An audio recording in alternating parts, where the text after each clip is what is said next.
O Viva Saúde já está de volta. Muita gente costuma caminhar, fazer vários tipos de exercícios sem ingerir alimento algum. Dr. Sebastião Filho, fazer qualquer tipo de atividade física, exercício físico, em jejum, sem se alimentar de forma adequada, pode trazer algum tipo de prejuízo para a saúde da pessoa? Prejuízos trazem sim a longo prazo e pode ser até momentâneo, porque se o exercício for feito nas primeiras horas da manhã, você passou a madrugada dormindo, a sua glicose está baixa, você não se alimentou. Então, quando você se acorda, você tem que oferecer ao corpo uma certa quantidade de caloria para você começar a trabalhar o seu metabolismo e também caso você vá fazer algum tipo de exercício. Agora, você pode se exercitar assim, se for tipo 10 minutos, 15 no máximo, que também já não é aconselhável, né? Por quê? Porque você pode ter uma hipoglicemia, a glicose já está tão baixa e quando você começa a fazer exercício, a quantidade de glicogênio, que é a glicose armazenada no músculo, é uma quantidade pequena. Então, se você vai fazer meia hora de caminhada, aquele glicogênio diminui e a glicose da corrente sanguínea começa a fornecer a energia para o músculo funcionar. E se você não se alimentou, você vai ter uma baixa de glicose, então você corre o risco de ter uma hipoglicemia. Sem falar também que essa prática, ela pode causar lesões na musculatura, porque você está utilizando a própria proteína para produzir a glicose, né? Se essa atividade for de duração longa. Não é aconselhável. O interessante é que você utilize um carboidrato complexo, que é aquele que gradativamente vai fornecendo as moléculas de glicose e gradativamente você vai utilizando. Mas em jejum eu não aconselho. Fazer uso de suplementos alimentares. É importante consultar um profissional da saúde, logicamente, antes de fazer uso deles? Sim, é super importante porque os suplementos alimentares, eles são alimentos. Muitas vezes as pessoas desconhecem e acham que é um remédio. Então, se você de manhã comeu um ovo, comeu uma fatia de queijo, uma fatia de presunto, aí você vai colocar 2 medidas de proteína para tomar. Então, é uma sobrecarga de proteína. Para o fígado filtrar, que os aminoácidos que compõem as proteínas são desaminados e transaminados no fígado, como também a função hepática vai ser prejudicada, porque a filtração glomerular, que vai filtrar ureia, creatinina e ácido úrico, vai ser uma filtração mais prolongada pelo excesso de proteína. Então, por isso que isso é só um exemplo que eu estou falando. Então, por isso que deve se consultar o profissional da nutrição, que a gente equilibra a quantidade de proteína que foi fornecida na alimentação e faz aquele complemento, faz aquela suplementação. Então, o nutricionista é o profissional que é capacitado, né, para esse fim e que deve ser consultado para que você utilize com critérios, utilize sem causar danos à sua saúde, né, e atinja o seu objetivo de maneira saudável. E quais alimentos, suplementos, né, alimentares mais utilizados hoje em dia? Olha, os suplementos alimentares mais utilizados hoje em dia são as proteínas, né? Nós temos a proteína oriunda do soro do leite, que é o whey protein. Nós temos uma proteína oriunda da clara do ovo, que é a albumina. Nós temos uma proteína oriunda do grão da soja, que é a soy protein. E agora tem uma proteína, a proteína da carne, né, que tem pelas marcas comerciais, tem o nome Canelite, Carnivore, estão utilizando elas também, que até então era só leite, ovo e soja. Hoje já tem a proteína da carne também. E quando eles são indicados e quando não são indicados? Eles são indicados quando você está com uma carga de exercício muito alta, que você quer aumentar a sua massa magra, mantendo a gordura corporal. Então aí você faz uso dessa suplementação, porém levando em consideração a proteína da dieta para não ter sobrecarga. Então, além das proteínas, existem os carboidratos, né? Tem a maltodestrina, que é um carboidrato com absorção lenta, mas não tão lenta quanto a destrose, que é um outro tipo de carboidrato.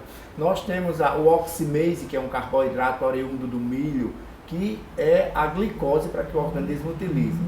Temos também a creatina, né, que é de origem proteica e ela melhora o fornecimento de energia, é muito indicada em esportes de curta duração, com intensidade alta, como o atleta velocista, na musculação, né? são exemplos de utilização dessa creatina de uma forma assim mais criteriosa. Agora as pessoas utilizam assim, para aumentar a massa magra. Todo mundo que está fazendo trabalho de musculação muitas vezes quer a creatina, utiliza porque ela dá mais força, mas também temos que ter o critério de fazer o cálculo, porque ela dá sobrecarga renal, ela pode dar cálculos de ácido úrico, porque ela é proteica, né? E ela dá creatinina no final, que vai ser excretado pelos rins. Temos também os hipercalóricos, que são um mix de proteínas, de carboidratos, de gorduras, de vitaminas, de minerais, que isso aí são utilizados para as pessoas que são mais magrinhas, as pessoas que estão querendo um aumento rápido de peso, tanto de gordura quanto de massa magra, né, são os chamados hipercalóricos. Aí tem a glutamina, que é um aminoácido, que ele também está envolvido na síntese de proteína, ele melhora a imunidade, ele melhora a proliferação das células chamadas de enterócitos, que são as células que pavimentam o epitélio do intestino delgado, né? E outros suplementos tem assim aquele óxido nítrico, que na verdade não é ele, são substâncias que servem de substrato para a produção dele, que a produção dele é endógena, né? Os vasodilatadores, que eu não aconselho, porque se às vezes você tem uma predisposição a ter um aneurisma e você não sabe, se você utiliza um vasodilatador, você pode dilatar a microcirculação do cérebro e vir a sofrer de um aneurisma cerebral, ele romper porque você tomou um suplemento e não sabia que tinha aquilo, né? Os nitros são um exemplo disso. O nitro ele é utilizado para melhorar a vasodilatação, porque quando ocorre uma vasodilatação maior, ocorre uma maior recepção de nutrientes e uma melhor distribuição dele para as células musculares, né? Aí também outro suplemento bastante utilizado são os BCAAs, que são 3 aminoácidos também de origem proteica, a leucina, a valina e a isoleucina, que eles são anticatabólicos, ele evita que a musculatura seja degradada durante o exercício. Quando o corpo quer aminoácido, ao invés de tirar da musculatura, aqueles BCAAs podem servir de fornecimento energético para o músculo. Então esses são assim os mais conhecidos. E os pré-treinos, né, que geralmente no pré-treino tem BCAA, carboidrato e creatina, já vem tudo junto. Agora é interessante, pelo que o senhor disse, há benefícios, mas também malefícios. Não, é verdade. Como saber tomá-los de forma correta, usá-los corretamente? Então, a utilização deles de forma correta e criteriosa deve ser a partir de uma consulta ao nutricionista, né? Porque nós vamos encaixar dentro daqueles percentuais essa proteína utilizada, nós vamos fazer o cálculo das gramas, né? Dos determinados suplementos que devem ser utilizados para não ter sobrecarga. Então, tudo isso é um trabalho nosso. Então, o indivíduo tem que vir até o nutricionista para que ele utilize criteriosamente. Porque as pessoas que trabalham vendendo dizem assim, tome um scoop, tome 2 scoops, tome uma medida, porque está escrito ali. Mas é aquela coisa que é tipo uma receita de bolo. Não tem a individualidade biológica. Então, muitas vezes você toma 3 gramas de creatina, para você está ótimo. Mas se ele for tomar, para ele é pouco. E atrás manda tomar 5. Então, para ele 5 vai ser bom, para você já vai ser muito, né? Então, a questão da individualidade biológica é interessante, por isso que é imprescindível a procura ao profissional da nutrição. Sebastião, a gente vai continuar conversando, mas agora você de casa vai ver uma matéria super bacana sobre o tema de hoje, que é saúde e nutrição fitness. Confere aí. Ir a uma academia e levantar muito peso já deixou de ser a única fórmula para quem busca o corpo perfeito. Hoje, quase que todo atleta recorre a uma ajudinha que vem das prateleiras. Quais são os suplementos que você toma? Normalmente whey, BCAA, creatina, albumina. Animal Pack, BCAA, albumina, carnívoro, whey protein. E essas palavrinhas que podem parecer estranhas para quem não faz parte da turma da Malhação são só uma das dezenas de produtos que prometem resultados mais rápidos e até mais eficientes. E com uma promessa assim, os chamados suplementos alimentares se tornaram uma verdadeira febre. Ajuda, pelo menos em mim. Quando estou usando as proteínas, eu vejo que minha massa sobe bastante. E o BCAA, ele ajuda a manter a minha massa. Então, Assim, enquanto eu ganho, eu nunca perco, porque o BCA ajuda isso e a proteína também, junto com a glutamina e com a alimentação, que é o mais importante. Virou moda e a questão de saúde, hoje em dia, todo mundo correndo atrás de bem melhoria, um corpo mais bonito, uma saúde melhor, então realmente virou moda, né? O suplemento hoje em dia é bem mais procurado do que antes. Mas será que esses produtos ajudam mesmo a ter um resultado melhor? O suplemento vem auxiliar justamente a pessoas que têm o dia a dia muito corrido, que não conseguem ingerir a quantidade adequada de alimentos, a ingestão calórica adequada de nutrientes, e ele vem melhorar a performance do treino. Nas embalagens, os próprios fabricantes recomendam a orientação de um nutricionista, só que nem sempre é isso que acontece. Sempre tomei por conta própria.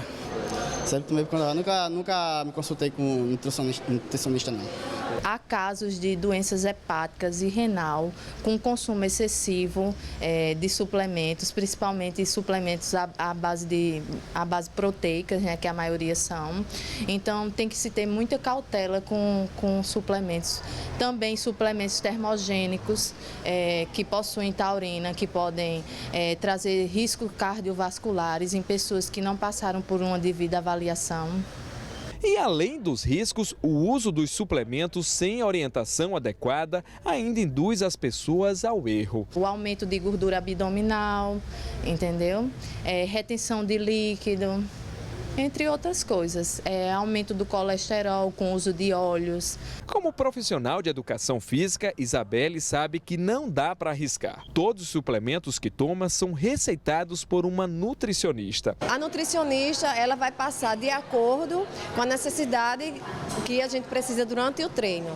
Então não adianta invadir a área dela. As próprias lojas que vendem esses produtos estão acostumadas a lidar com clientes que compram por conta própria e tentam orientar os consumidores. A gente sempre procura saber se o cliente já tem algum problema, alguma doença, se já pratica atividade, se está sendo acompanhado por algum nutricionista. É sempre muito importante que ele compre o suplemento adequado para o que ele precisa.